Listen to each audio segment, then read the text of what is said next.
সবাইকে সুপ্রভাত। আমি অপর্ণা। আজকে চলে এসেছি তোমাদের জন্য আরও একটা ব্লগ নিয়ে। সকালবেলা উঠেই জিরের জল ফুটিয়ে জলটাকে বানিয়ে নিলাম, এর মধ্যে একটু মধু দিয়ে নিয়েছি। এই জলটা কিন্তু খালি পেটে তোমরাও খেতে পারো, এতে যেমন ওয়েট লুজও হয় তেমনি গ্যাস অম্বলের সমস্যাও দূর হয়। সাথে রাত্রেবেলা ভিজিয়ে রেখেছিলাম কয়েকটা আমন্ড, সেটাকেই নিয়েছি। আরে একা খাইনি, চিকুর সাথে গল্প করতে করতে খেয়েছি। আর ও দেখো কীরকম হাঁ করে তাকিয়ে আমার কথা শুনছে।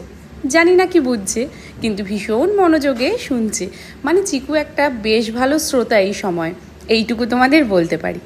বঞ্জি এসেছে আমাদের বাড়িতে বেশ দুদিন, ওকে নিয়েই আজকে বেরিয়ে পড়লাম আমাদের একটু পাশের টুকটাক দোকানে, মানে পাশের ছোট্ট বাজার বলতে পারো। একটা তরমুজ কিনেছি, ওকে দোকানে বস করিয়ে রেখেছি, আর আমি দোকান থেকে জিনিসপত্র নিচ্ছি। ও বেচারি দৌড়ে দৌড়ে যাচ্ছে আমার মাথায় ছাতা ধরার জন্য। ঠাকুরের জন্য একটু ফুল নিলাম, আর হ্যাঁ, বাড়িতে গিয়ে একটুখানি বানাবো টোস্ট, তার জন্য নিয়ে নিয়েছি রুটি আর একটুখানি টক দই আর দুধ। এই যে আবার দৌড়ে দৌড়ে যাচ্ছে ছাতা ধরার জন্য।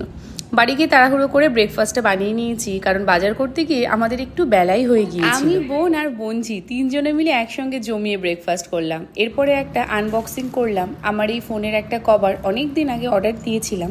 তার সঙ্গে দেখো এরকম একটা কি সুন্দর কিরিং মতো এসেছে, বেশ ভালো লাগলো জিনিসটা।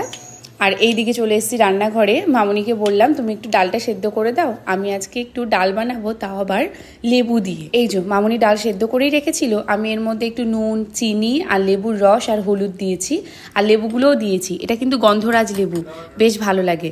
ডালটা ওইদিকে আরেকটু ফোটালাম, আর এই দিকে হাতার মধ্যে নিয়ে নিয়েছি কালো জিরে, সাদা জিরে আর শুকনো লঙ্কা।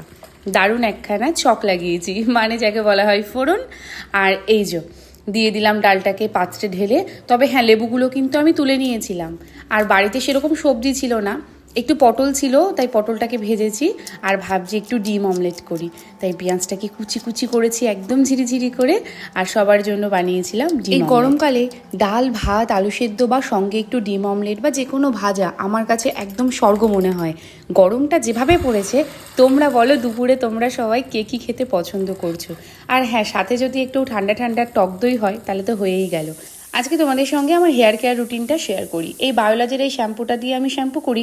এটাকে একটুখানি জলের মধ্যে ভালো করে গুলিয়ে নিই, তারপরে মাথায় ভালো করে শ্যাম্পু করে নিই। এরপরে লরিয়ালের এই হেয়ার স্পা ক্রিমটা আমি লাগাই। হ্যাঁ, চুলটাকে একটু মুছে নিয়েই কোনো রকমে তারপরে লাগিয়ে ফেলি। আর ক্রিমটা এতটাই ঘন আর এতটাই ক্রিমি, পুরো চুলটা ভীষণ স্মুদি করে দেয়। বিশেষ করে যাদের রাফ হেয়ারের প্রবলেম তাদের জন্য বেশ ভালো। মাথায় মোটামুটি মিনিট 15 রেখে তারপরে আমি একদম জল দিয়ে ধুয়ে নিই। ব্যাস, স্নান ধান তো আমার কমপ্লিট হয়ে গেল। ছাদে গেছি, আজকে কিন্তু ওয়েদারটা গরম, বাট সেরকম রোদ নেই। তো চলো, স্নানের পরে একদম চলে গেলাম শিব পুজো করতে। ওই যে বাজার থেকে আজকে ফুল নিয়ে এসেছিলাম, তাই ভাবলাম নিজে হাতে একটু পুজো দিয়ে তারপরে চলে এসেছি মাথা মুছতে। আর হ্যাঁ, অবশ্যই তোমরা কিন্তু শ্যাম্পু করার পরে চুলে সিরাম ব্যবহার করবে। এটা শীত, গ্রীষ্ম, বর্ষা সব সময় ব্যবহার করতে পারো, চুলটাকে যথেষ্ট হেলদি রাখে। এরপরে চলে এসেছি আমার লাঞ্চ নিয়ে, এই যে ডাল ভাত আর একটু বেগুন ভাজা আর আচার। এরপরে সোজা গেলাম আবারও রান্নাঘরে।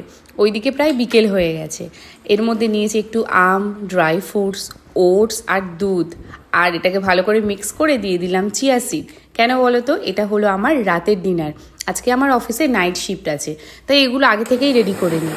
আর এরপরে আমি বানাচ্ছি ম্যাঙ্গো কুলফি আইসক্রিম, যেটা দেখতেই পারলে তার মধ্যে কী কী দিয়েছি। এর একটা শর্টসও আছে আমার কাছে। কিছুটা কুলফি কন্টেনারে দিয়েছি, আর কিছুটা আমার এই বক্সটায় রেখে দিয়েছি। ওপরে একটু ড্রাই ফ্রুটস দিয়েছি।